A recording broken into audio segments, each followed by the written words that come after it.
Two people walk into a car dealership on the same day. They both want the same car, a shiny new sedan, about $35,000.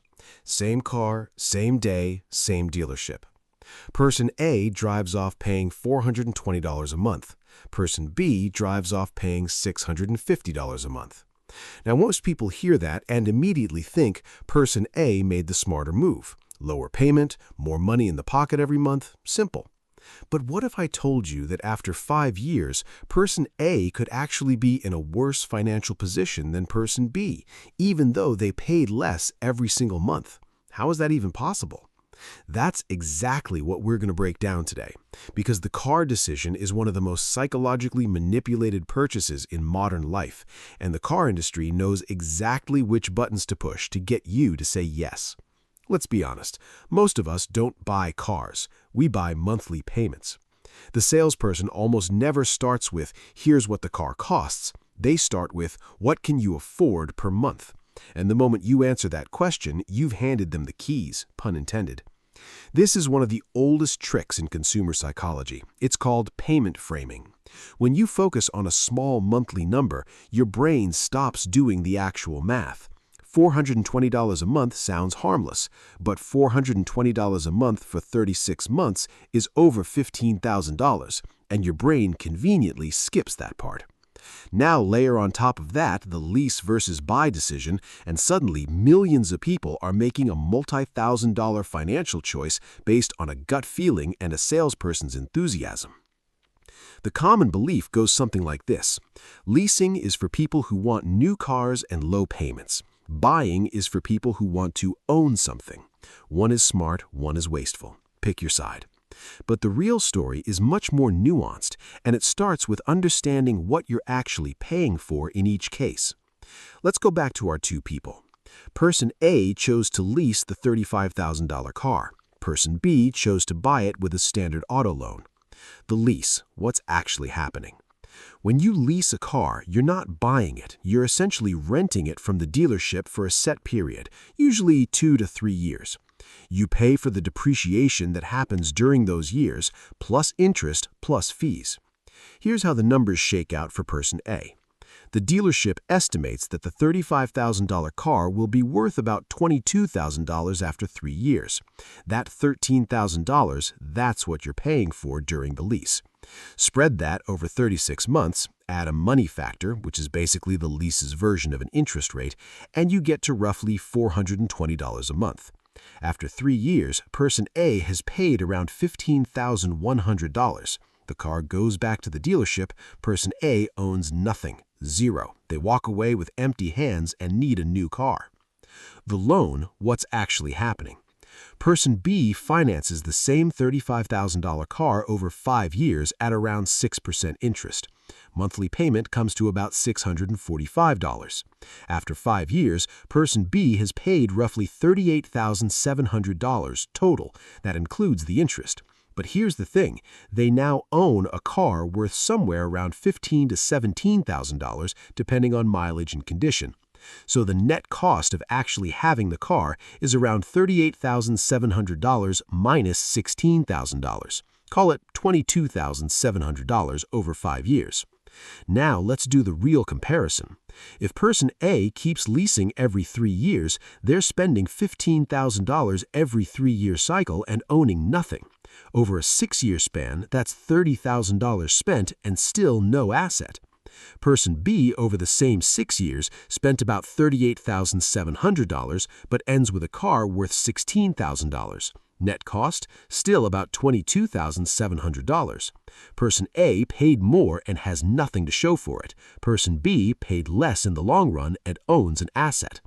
That's the math that the monthly payment hides. But here's where it gets psychologically interesting, because leasing isn't always irrational, and this is the part most finance advice gets wrong. The reason leasing feels so appealing is rooted in something called present bias. Our brains are wired to overvalue what happens right now and undervalue what happens in the future. A lower payment today feels like a win, even if the long-term math tells a different story. Car manufacturers and dealerships understand this deeply. That's why lease ads never say you'll owe nothing at the end. They say things like drive new always under warranty, no maintenance headaches.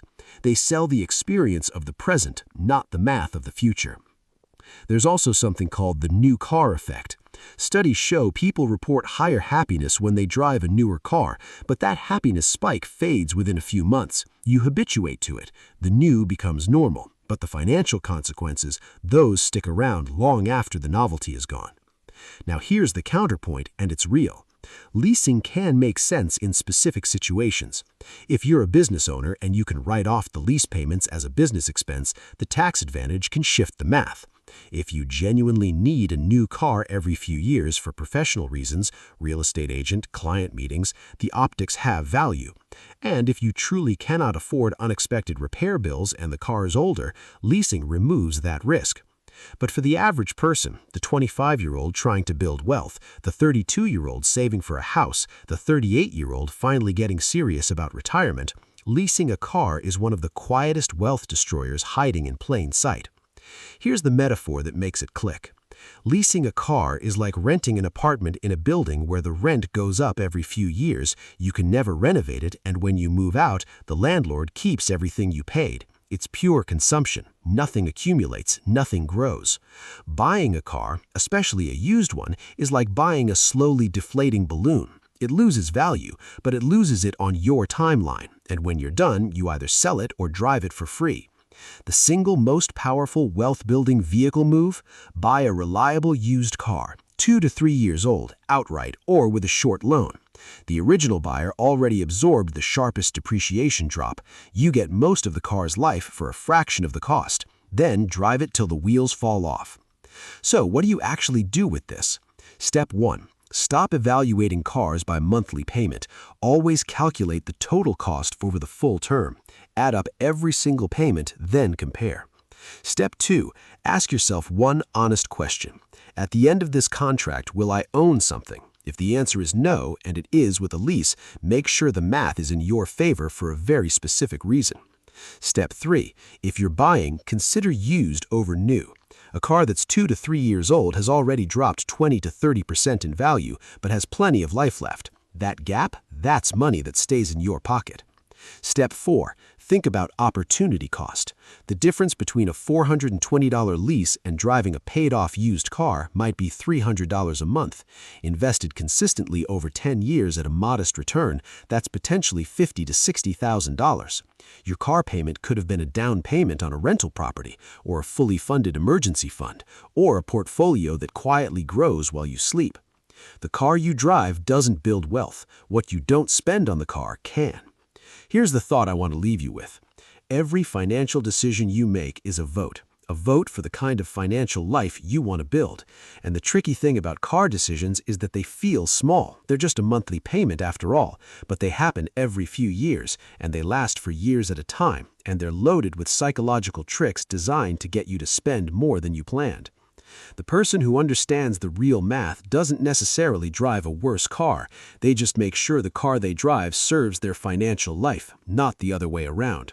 Because the goal was never to drive the nicest car. The goal is to one day own the parking lot.